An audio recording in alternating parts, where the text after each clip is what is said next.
Hello and welcome to the 25th lecture of the course Forex in 3 steps.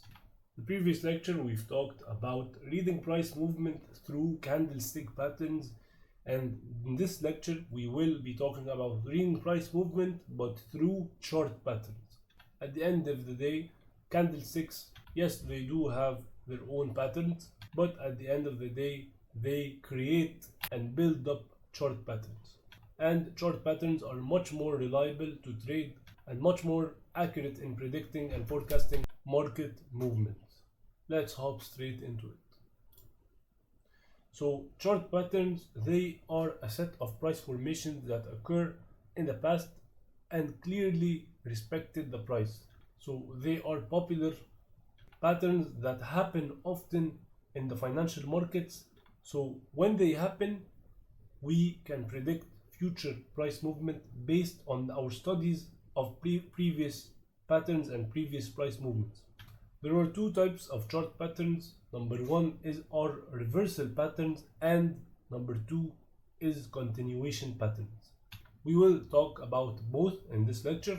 Some patterns, when they happen, it means that price is likely going to reverse, and some patterns, when they happen, it means and it's an indication that a continuation of the trend will happen. Let's start with the reversal patterns. A reversal pattern means that it is a pattern that happens at areas where price may reverse. So the number one reversal pattern is the head and shoulders pattern. This is a very popular trading pattern because it is often very reliable and very accurate. So what is a head and shoulders pattern? It is a reversal pattern that appears after an uptrend or a downtrend to reverse price. It consists of a left shoulder, a head, and a right shoulder. So as you can see here, in both the bullish scenario and the bearish scenario, we have a left shoulder and we have a head that's always below the left shoulder in a bullish scenario and above the left shoulder in a bearish scenario. And then we finally have a right shoulder, and as soon as the model is complete after the right shoulder, we always see a full reversal in price. Breaking the neckline indicates the start of a new trend. So if you want to confirm a head and shoulders pattern, it is usually best to wait for the neckline. And where is the neckline? The neckline is usually the highest point between the left shoulder and the head in a bullish scenario, and the lowest point, which is this in a bearish scenario, the lowest point between the left shoulder and the head. The neckline is used to determine entry points, target, and stop loss. The second pattern we have is the double tops and bottoms. This is also a little similar to the head and shoulders, but it consists of only two tops or two bottoms in a bearish scenario. They're usually at the same level, and it is better for the second tap to always so the second bottom should always be below and take the previous low. And same in the bearish scenario, the second top should always take the first top. They usually appear after a strong trend, upward or downward, and they indicate a failure to continue in the same direction and a reversal. A breakout in the middle confirms the reversal, downward for the top and upward for the bottom. So what we're talking about is this part, the low between the double top between the two tops. As soon as it's broken by a candle, as we see here, it means that price is likely going to reverse, just like we see here. And same for the bullish scenario, the highest point between the two bottoms is the area we wait until it breaks. As you can see, a break has happened here with a candle close, and it's not only a close, it's a body close, not just a candle. So if, for example, we had only wicked this high, we only wicked it here and did not close a full body of the candle above this high, then this would not be a sufficient break, and we will discuss breaks and all of that in the next lectures. Do not worry. Now let's jump into the continuation patterns. The first continuation pattern we'll talk about is the ascending and descending triangles. Ascending and descending triangles are continuation technical patterns, and they indicate that price is likely going to continue in the same trend. Ascending triangles are the triangles which rise low, so you see rising lows with a horizontal resistance indicating a potential upward move. Just like here, you see higher lows being formed, so this low is higher than this low, and this low is higher than this low. And the tops are usually horizontal, and this indicates that price is getting ready for an aggressive move to the upside.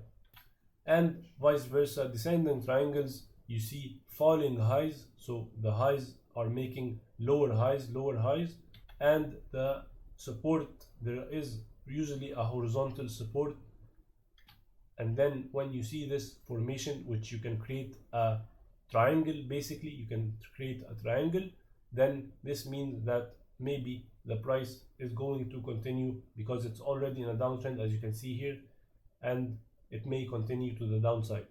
The pattern is confirmed when the horizontal slide is broken with increased volume. So we start entering as soon as we start breaking to the upside from this triangle in an ascending triangle, and to the downside from a descending triangle. So in this case, we wait for a candle close, a candle body close. That is very important. It needs to be a body of a candle that closes below this horizontal line, and then we enter our short entry or sell position. Same here, as soon as a body of the candle closes above the horizontal line, we start looking for our buy position. Very similar to ascending and descending triangles, we also have ascending and descending channels. Ascending and descending channels are also continuation technical patterns. In a bullish trend, we see a descending channel, and in a bearish trend, we see an ascending channel.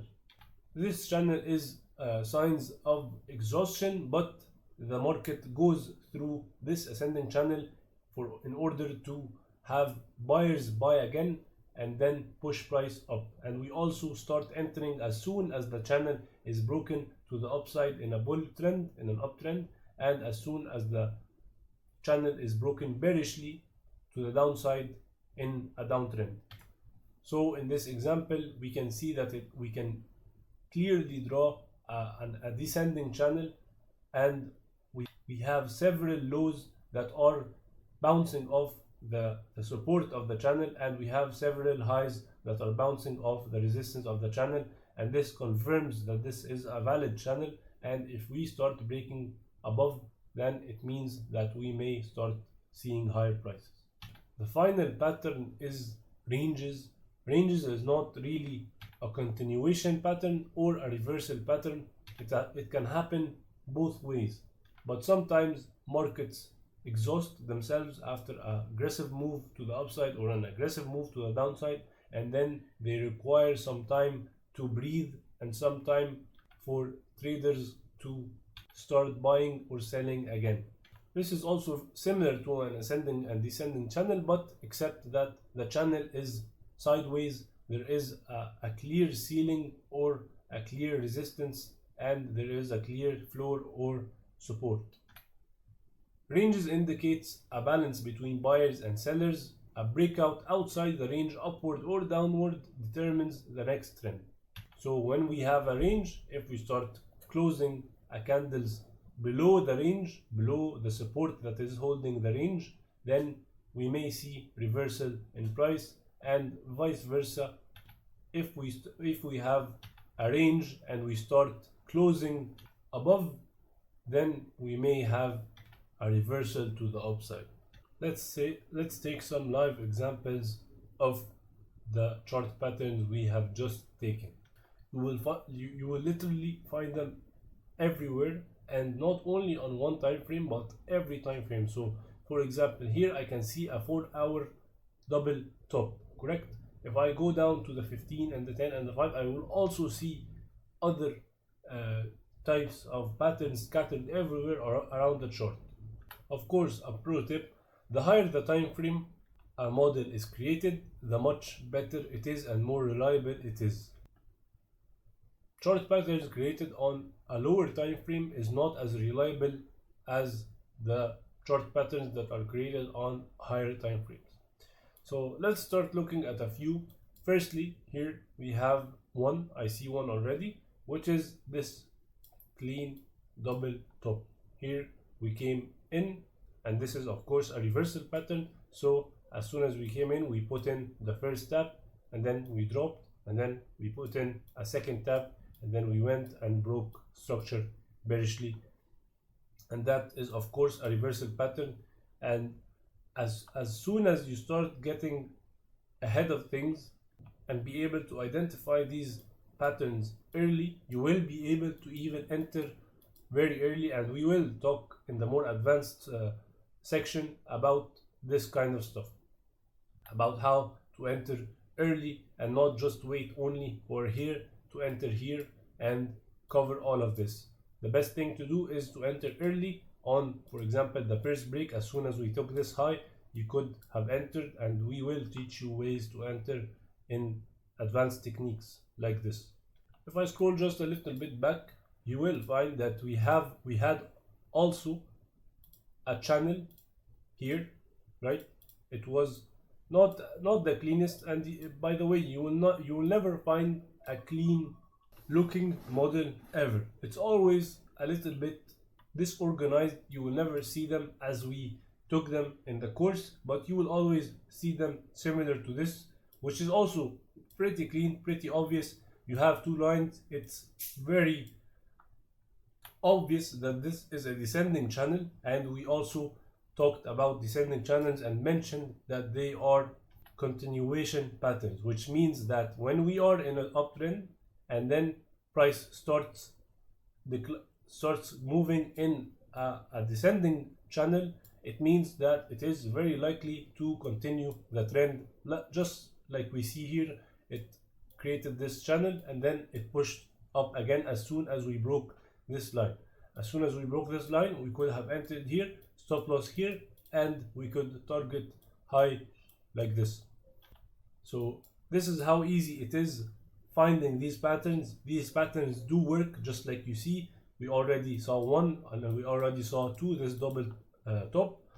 If we go down further in this chart we have open, we will also find a very clean and nice head and shoulders pattern. Just like you see here, we have the left shoulder, we have the head, we have the right shoulder, and from here price really reversed. And this is how clean and how easy it is to identify these patterns, and these patterns really do work. Combined with the rest of the things we will take in this course and in the next lectures, you will find it very easy to find them, and you will learn more things to help you know when and when not to trade these patterns, because not always when you see these patterns you should not always be taking them. There are some circumstances that you should not be taking trades. So what you should do is you should go open a chart and start analyzing and start practicing these patterns. Look for them, be able to identify them, because when you're trading you will be needing to verify them and find them and identify them in order to be able to trade using these models and these patterns. So make sure you keep practicing and practicing and practicing until you are an expert at identifying these models that will really help you with your trading journey. See you in the next lecture.